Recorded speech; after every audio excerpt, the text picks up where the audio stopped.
8 రాష్ట్రాల్లో మోసం చేస్తే 8 రాష్ట్రాల్లో ఉన్న ఆస్తులు ఉంటే కేవలం ఆంధ్ర రాష్ట్రంలో ఉన్న బాధితులకు మాత్రమే ఇప్పుడున్న ప్రభుత్వమైనా నేటి గతంలో జరిగిన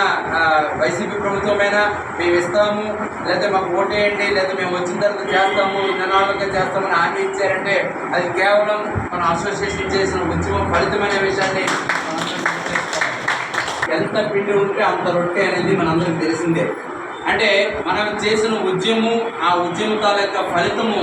గత 10 సంవత్సరాల కాలంలో దఫాలుగా మన ప్రైవేట్ కంపెనీకి మాకు ఎటువంటి సంబంధం లేనటువంటి అధికారులు కానీ ప్రజాప్రతినిధుల దగ్గర నుంచి మేము ఇస్తాము, మేము మేనిఫెస్టోలో పెడతాము, మీకోసం మేము సభలు పెడతాము అనేటువంటి స్థితికి మన అసోసియేషన్ తీసుకొచ్చిందనే విషయాన్ని మనం ఒకసారి గుర్తు చేసుకోవాలి. అదేవిధంగా ఏదైతే 2017 నాడు అగ్రికల్చర్ కంపెనీ మూతపడినప్పుడు మనం విపరీతమైన ఆందోళన ఉన్న క్రమంలో ఈ రాష్ట్రంలో నలుమూలల్లో ఎవరైతే మంచి మనసు గల వ్యక్తులు ఇప్పుడు కామ్రేడ్ లాగా మన ఎవరైతే సైనికులు ఎలాగైతే ఆవేదన చెందారో అట్లాగా ఎవరైతే రాష్ట్రం మొత్తం మీద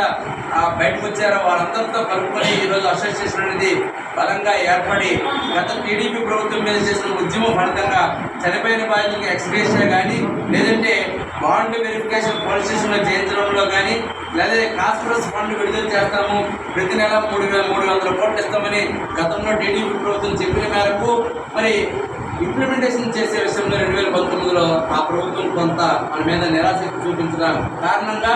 తగు మూల్యాన్ని చెల్లించుకోవడం జరిగింది. ఆనాటి ప్రతిపక్షంలో ఉన్న జగన్మోహన్ రెడ్డి గారు మన శిబిరానికి వచ్చి తమ్ముడు చంద్రశేఖరరావు 7 రోజులు,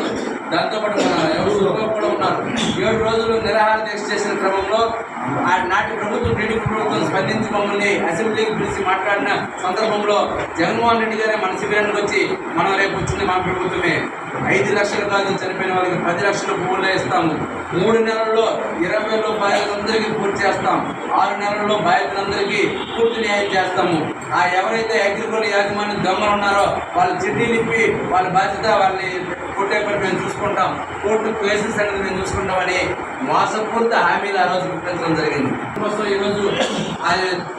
ప్రాకులాడుతున్నాడు, ఆయన ఓటేసి గెలిపిస్తే ఖచ్చితంగా ఆయన ఇచ్చిన హామీ నిలబెట్టుకుంటాడని 150 ప్రభుత్వం వచ్చిన తర్వాత ఆమె చిన్నచూపు ఏర్పడింది. ఈ ప్రభుత్వం ఏదైతే వైసీపీ ప్రభుత్వం వచ్చిన తర్వాత కూడా మనం అనేక సందర్భాల్లో మనం ఉద్యమం చేయడం ద్వారా 10,000, 20,000 వాళ్ళకి కొంతమందికి మాత్రమే వచ్చాయి. కొంతమంది నిధులు చెప్పారు, ఇంకా చాలా మందికి రాలేదని. అవి ఎలా రావాలి ఏంటనే విషయం గత వైసీపీ ప్రభుత్వంలో చేస్తున్న సిఐడి డిపార్ట్మెంట్ ఏదైతే ఉందో మన అంశాన్ని ఒక మూలన పడేస్తుంది. దానికి ఎటువంటి డేటా కానీ సమాచారం కానీ మనం అడిగినా ఇవ్వలేదు, వాళ్ళ దగ్గర కూడా ఇప్పటికీ లేదు. మరి ఎప్పుడైతే ఈ ప్రభుత్వం మనం 5 సంవత్సరాలుగా రాష్ట్రాలు చేసి చివరికి పూర్తి న్యాయం చేస్తామన్న వాళ్ళ ఆరాపరాలు పూర్తి చేసుకుంటున్నారో మనకు మళ్ళీ